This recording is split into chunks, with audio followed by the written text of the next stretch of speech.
Donald ট্রাম্পকে নিজের পাওয়া নোবেল শান্তি পুরস্কারের পদক উপহার দিয়েছেন ভেনেজুয়েলার বিরোধী দলীয় নেত্রী মারিয়া করিনা মাচাদো। হোয়াইট হাউসে বৈঠকের সময় পদকটি দিয়ে মাচাদো বলেন, এটি ভেনেজুয়েলার স্বাধীনতার জন্য ট্রাম্পের অনন্য অঙ্গীকারের স্বীকৃতি। ট্রাম্পও তার ভূয়সী প্রশংসা করেন।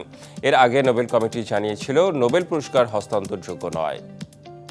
As the leader of the democratic forces in Venezuela, Maria Corina Machado 2025 সালে শান্তিতে নোবেল পুরস্কার পান ভেনেজুয়েলার বিরোধী দলীয় নেত্রী মারিয়া করিনা মাচাদো। তবে শান্তিতে নোবেল পুরস্কার পেতে বেশ আগ্রহী ছিলেন মার্কিন প্রেসিডেন্ট ডোনাল্ড ট্রাম্প। এই ইচ্ছার কথা বেশ কয়েকবার প্রকাশ্যে বলেছিলেন ট্রাম্প।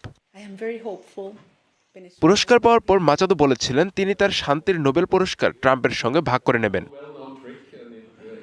বৃহস্পতিবার হোয়াইট হাউসে ট্রাম্পের সঙ্গে সাক্ষাৎ করেন মাচাদো। এ সময় তিনি তার শান্তির নোবেল পদকটি ট্রাম্পকে উপহার দেন। হিরন আরও মিনারেল ওয়াটার মাত্র 50 পয়সায় প্রতি লিটার।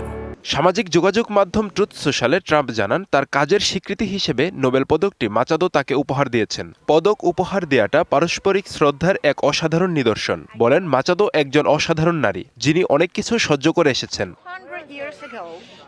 তবে নোবেল কমিটি স্পষ্ট করে জানিয়ে দেয়, একবার নোবেল পুরস্কার ঘোষণা করা হলে তা বাতিল, ভাগ বা অন্যের কাছে হস্তান্তর করা যায় না। পদক অন্য কারো হাতে দেয়া বা উপস্থাপন করা যেতে পারে, কিন্তু নোবেল শান্তি পুরস্কার বিজয়ীর উপাধি বদলানো যায় না।